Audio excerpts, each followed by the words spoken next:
문제 보겠습니다. 이번 시간은 중개대상물하고 그 다음에 자격증에 대한 내용을 보도록 하겠습니다. 문제가 너무 쉬워요. 18페이지입니다. 2번요. 중개대상물에 해당되지 않는 것을 몽땅 고르시오. 기억번은요. 땅속에 묻혀있는 광물. 아니죠. 온천수는요. 듣도 보도 못했어요 이거. 디귿번은요. 금전 아니죠. 리을번은요. 점유 뭔지는 아시잖아. 이 점유가 어떻게 중개상물 되겠어요? 안 되죠? 네. 넘어갑니다. 다 아니에요. 5번 가십니다. 5번을 빨리 풀어보십니다. 5번. 기억번이 아파트 분양권이에요. 되는 거예요. 니은번은 명인방벌과 같은 20개 집단 이론적으로 되는 거예요. 별개부동산. 디귿번은요. 세차장 구조물은 정착물이 아니어서 안 되는 거예요. 리얼번에 허가구역 내에 들어가는 땅. 허가구역이라는 제한을 받긴 받아도 거래 가능하죠? 다 되는데 디귿번 안 되죠? 정답 4번. 6번 문제에서요. 중개대상물에 해당되지 않는 것을 모두 고른 것은 기억번은요. 또 나왔네. 또 나와. 선정되었죠? 호수가. 아파트 분양권이죠? 이렇게 나와. 줄여서. 중개상물 되죠? 기억번의 아파트 분양권에 지금 피분양자가 선정된 이자 된. 그 다음에 니은번은요. 비품 안 돼. 디귿번은요. 거래처, 신용, 위치에 따른 영업상의 이점 이런 무형해. 안 돼 이거. 리을번 유명하잖아. 대토권 안 되죠. 정답 5번. 자, 쭉 넘어가셔서 12번 가십니다. 틀린 것은 했습니다. 1번. 중개대상물인 건축물에는 기존의 건축물뿐만 아니라 장차 건축될 특정한 건물도 포함될 수 있다. 아파트 분양권이죠. 자, 2번. 공용 폐지가 안 됐어요. 계속해서 행정 목적으로 쓰고 있는 행정재산인 토지는 중개대상물에 해당되지 않는다. 그죠? 행정 목적으로 쓰이고 있으면 사유물이 아니잖아요. 3번. 임목에 관한 법률에 따라 등기된 임목은 중개상물에 해당한다. 이렇게. 4번. 뭐야. 주택이 절거될 경우 일정한 요건하에 택지개발지구 내 이주자 택지를 공급할 수 있는 지위인 대토권은 중개상물에 들어가지 않는다. 5번. 중개의 정의에서 말하는 그 밖의 권리의 특실 변경에 관한 행위할 때 그 밖의 권리에는 기타 권리에는 저당권도 포함된다. 5번 정답. 너무너무 쉽죠? 28페이지 가시면 14번 나왔습니다. 중개대상물이 될 수 없는 걸 고르시오. 기억번은요? 선박이니까. 아니죠. 자, 니은번은요? 세차장 구조물. 아니죠. 낼 게 없어요. 낼 게. 디귿번은요? 거래처, 뭐 영업상의 노하우, 위치, 영업상의 이점. 안 되죠. 리을번은요? 또 나왔네. 안 되고. 다 안 되는 것들? 네. 자, 16번 가시겠습니다. 옳은 것은 그랬습니다. 1번. 개업공인회사는 나왔습니다. 다른 개업공인회사인 법인의 임원이 될 수 있다, 없다?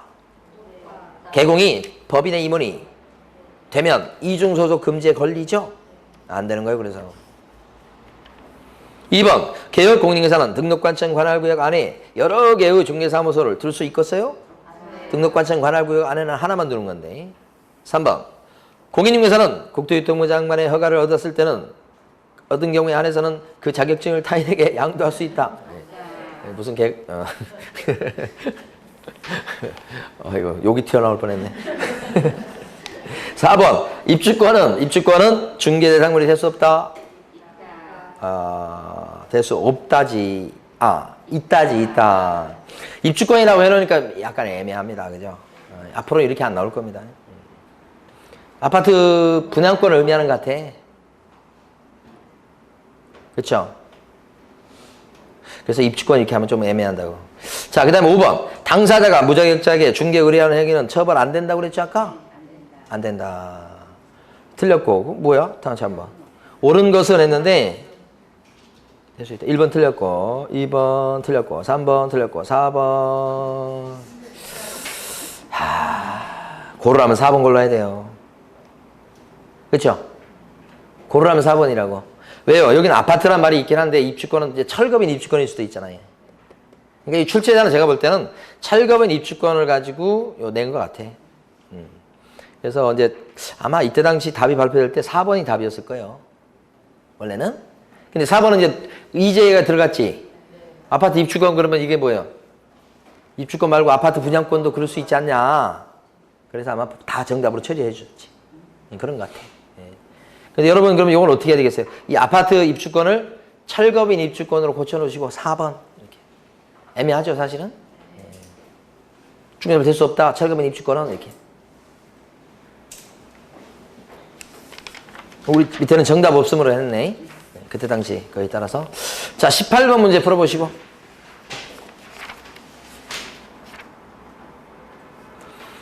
자, 18번에서요. 중개사물이 될 수 있는 건 몇 개인가? 끝에 나온 2개만 될 수 있죠. 아니에요? 첫 번째 대토권 안 되죠? 아, 2개가 아닌데? 3개인데? 3개. 제가 잘못했어요. 두 번째 것도 될 수 있죠. 그러니까 아파트 분양권이라고 안 나오고 이렇게 나와. 분양계약이 체결되어서 동호수가 특정된 장차 건축될 아파트 이렇게. 아파트 분양권 이렇게 나오는 게 아니고. 그 다음에 아파트 아까 철거민 입주권은 3번째 것처럼 나와. 아파트에 대한 추첨기일에 신청해서 당첨이 되면 분양 예정대로 선정될 수 있는 지위인 입주권 이렇게 나와. 그러면 이건 뭐 논란의 여지가 없어요. 안 되는 거죠? 제가 철거민 입주권이라고 얘기하는 게 3번째 거. 철거민 입주권이라고 나오지도 않아요. 3번째 것처럼 나와요. 그러니까 2번째 거 되고 3번째 거 안 되고. 자, 4번째 나오는 임목되죠? 광업재산 되죠? 3개죠. 자, 오른쪽에 있는 1번 문제 보십니다. 그러니까 몇 문제만 더 풀고 쉽니다. 옳은 것은 했습니다. 작년 문제입니다. 국토교통부 장관이 직접 시험을 시행하려는 경우 미리 정책심의위원회 의결을 거쳐야 된다. 반대로 썼네. 자, 2번. 자격증 재교부 신청하는 자는 재발급 신청서를 국장에게 제출한다. 재발급 신청서는 자격증을 교부했던 시도지사한테 제출하는 거예요. 거기서 재발급 해주는 거예요. 누구한테요? 자격증을 교부했던 시도지사에게. 3번. 국토교통부 장관은 자격시험의 합격자에게 자격증을 준다. 교부한다. 자격증 주는 사람 누구게요? 시도지사. 국장 아니죠. 4번. 시험 시행기관의 장은 시험에서 부정행위한 응시자에 대해서는 시험을 무효로 하고 처분이 있은 날부터 5년 동안은 응시 자격을 정지시킨다. 맞다. 5년간 시험 못 보게 만들죠. 5번. 시험 시행기관의 장은 시험을 시행하고자 했을 때는 시험 시행에 관한 개략적인 사항을 전년도 12월 31일까지 관보 및 일간신문에 공고한다. 개략적인 사항을 공고하는 것을 2월 28일까지 공고하죠. 12월 31일 아니고. 자, 2번 문제 갑니다. 정책심의위원회에 관해서 설명 중 틀린 것은 그랬습니다. 틀린 것은 1번. 국토교통부 장관은 국토교통부에 심의위원회를 둘 수 있다. 정책심의위원회는 정책을 펼치는 국토부에다가 둘 수 있다. 맞죠? 네. 2번. 위원장 1명을 포함해서 7명 이상 11명 이내의 위원으로 구성한다. 4, 7, 11.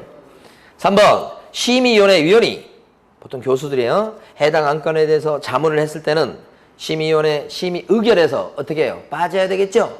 그 사람은 이해관계인이 되기 때문에 의결하고 참여하면 안 되겠죠? 그래서 제척된다는 말이 그 사람을 뺀다는 뜻이에요. 배제시킨다는 뜻이에요. 맞습니다. 4번. 심의위원회 위원장이 부득이한 사유로 직무를 수행할 수 없을 때는 부위원장의 직무를 대행한다. 어때요? 좀 어려워요? 부위원장이 없어요, 여기는? 미리 지명해 놓은 사람이 대신하는 겁니다. 5번. 심의위원회 회의는 제적 과반수의 출석으로 개의하고 무슨 과반수? 제적 과반수. 그 다음에 무슨 과반수의 찬성으로 의결한다. 무슨 과반수의 찬성. 무슨 과반수의 찬성으로 의결. 출석 과반수. 그래서 틀린 건 4번. 자, 오른쪽에 4번 문제 보시겠습니다. 자격 및 자격증에 관한 설명으로 틀린 것은 좀 까다로울 수 있어요. 1번. 시도지사는 자격시험의 합격자 결정 공고일로부터 2개월 내에 합격자에 관한 사항을 자격증 교부대장에 기재하고 자격증을 갖다가 교부해야 되겠다. 누가? 시도지사가. 맞는 것처럼 느껴지지만 2개월이 아니고 뭐예요? 1개월 이내. 그거 틀렸네. 틀린 거 오라고 했으니까 정답이 1번이죠. 2번. 자격이 추세한 후 3년이 경과되지 않은 사람은 공인중개사가 될 수 없다? 시험 볼 수 없다? 맞죠? 3년 동안은. 3번. 자격증을 재교부 신청할 때는 재교부 신청서를 갖다가 자격증을 교부했던 시도의사한테 제출해야 된다. 그래서 자격증을 재발급 받는 것이다. 맞죠? 아까 앞에서는 틀리긴 했었죠? 국장한테 재교부 신청한다고 나왔었죠, 아까. 그럼 X. 누구한테 재발급 신청한다고 했었어요? 자격증을 교부했던 시도지사한테 재발급 신청. 자, 4번. 공인중개사 자격증 대여랑. 대여가 뭔지를 얘기하는 겁니다. 판례입니다. 다른 사람이 자격증을 이용해갖고 공인중개사로 행세하면서 공인중개사의 업무를 행하려는 것을 알면서 그에게 자격증 자체를 빌려주는 것을 말한다. 이걸 뭐라고 불러요? 대여라고 한다. 자체를 빌려주는 걸 대여라고 한다. 이렇게. 5번. 공인중개사가 딴 사람한테 자기 성명을 사용하여 중개 업무를 하게 했을 때 시도의사는 그 자격을 취소해야 되겠다. 자격증 빌려주면 자격 취소 사유가 된다고 그랬죠? 1학년 일반이기도 하지만. 자, 뒤에 가셔서 6번 보시겠습니다. 6번, 7번 두 문제 풀고 쉽니다. 6번. 좀 까다로워요. 옳은 것은 1번. 자격증은 특정 업무를 위해서 일시적으로 대여할 수 있다? 일시적 절대 안 된다니까요. 2번. 무자격자인 의리. 잘 보세요. 의리 무자격자입니다. 공인중개사인 갑과 자격증 있는 사람은 갑이에요. 갑 명의로 중개사무소에서 동업 형식으로 중개 업무를 했다고. 자, 중개 업무를 한 사람이 누구예요? 갑이에요. 무자격자 의리예요. 이 출제하신 분은 좀 명확히 좀 했으면 좋은데 의도는 무자격자 의리 갑 명의로 동업 형식을 띠면서 중개 업무를 봤다는 거예요. 중개 업무를 본 사람이 누구라고? 의리라는 얘기예요. 무자격자. 그러면 이것은 뭐예요? 대여예요, 아니에요? 대여야. 그래서 이 무자격자 을은 무등록 중개업자가 되고 갑은 대여로 처벌받는다는 거죠. 그러니까 여기서 지금 뭐 을은 형사처벌 대상이 된다. 맞는 말이에요. 그죠? 근데 이게 이렇게 봤다 하면 지금 정확한 표현은 아니에요, 솔직히. 왜냐면 동업 형식으로 중개 업무를 누가 했을 수 있어? 사실은 갑이 하면 괜찮아. 근데 이제 출제자 의도는 의리했다고 보는 거예요. 그러니까 우리도 그렇게 해석을 해줘야 되겠어. 자, 그래서 2번은 맞다고 보고요. 3번. 자격증을 대여받은 자가 임대차 중개 의뢰한 사람이랑 빌린 사람이랑 임대차를 갖다가 얻겠다고 온 사람이랑 직접 당사자가 돼서 임대차 계약을 체결했다는 거야. 이것은 중개예요, 아니에요? 잘 보세요. 빌려서 하는 사람이 보조원인데 가게에서 누가 오피스텔 임차를 얻으러 온 거예요. 그 사람한테 요 대여받아서 중개하시는 사장님이 자기가 갖고 있는 오피스텔을 세를 놓은 거야. 직접 거래라고 하는 거죠. 금지행위 중에 직접 거래 있죠? 금지행위 중에 직접 거래가 있잖아. 그럼 이걸 중개했다고 보는 거예요? 아니요. 아니, 여기 지금 보면 이 사람이 지금 빌려서 하는 사람이야. 이 사람 나오지도 않아? 이 사람이 실질적인 사장님이야. 걸고만 있어. 이 사람이 지금 사실은 무등록 중개하는 사람이야. 이 사람 나오지도 않아. 근데 이 사람이 가게에 있는데 손님이 와서 오피스텔이 있어요. 그러니까 자기 오피스텔 이 사람한테 세를 놨다고. 뭐 중개한 거예요, 이 사람이? 직접 거래한 거지. 직접 거래는 금지행위죠. 이걸 중개했다고 볼 수가 없다. 뭘 한 거예요? 직접 거래한 거야. 금지행위 저지른 거야. 의뢰인하고 계약을 체결한 거예요. 보조원이지만. 보조원도 처벌하죠? 4번. 무자격자가 공인중개사의 업무를 수행했는지 여부는 실질적으로 무자격자가 공인중개사 명의를 사용하여 업무를 수행했는지 여부에 상관없이. 여기서부터 틀기 시작하잖아. 잘 나가다가. 대연지 하는지 어떻게 판단해요? 실질적으로 중개 업무를 누가 받냐가지고 판단하는 거죠? 누구 이름과 누구 도장이 찍혀있냐는 형식 외관으로 결정할 문제가 아니라고 보죠? 그걸 갖다 거꾸로 써놨잖아.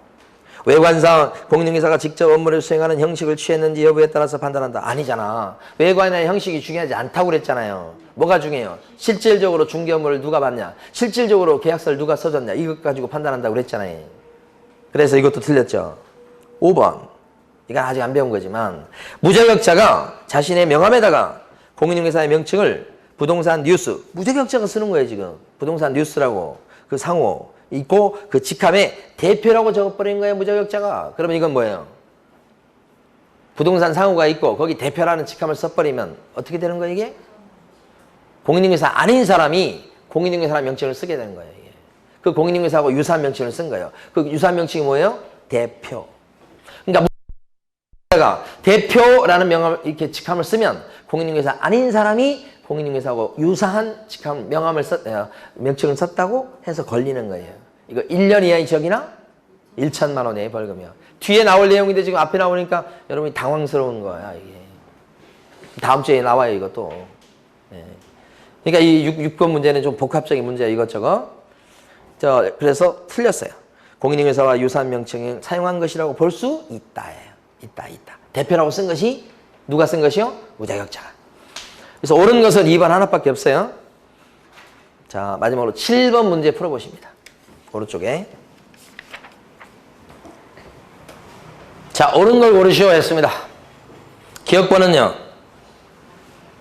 시도의사는 시험에 대해서 이렇게 결정하면 무조건 따라야 된다. 맞죠? 니은번은 어디가 틀렸어요? 사후에 의결을 거치는 게 아니고 직접 국장이 나서려면 미리 정책심의위원회 의결을 미리 거쳐야 되죠. 니은번 틀렸고. 디귿번은요. 시험 시행기관회장은 부득이한 사정이 있을 때는 올해 시험을 안 보겠습니다 라고 정책심의위원회 의결을 거쳐서 결정해버릴 수 있죠. 리을번은요. 어디가 틀렸어요? 자기 시험 누가 줘요? 시도의사. 국장이 주는 게 아니고 시도의사. 정답 2번이죠. 자, 쉬겠습니다.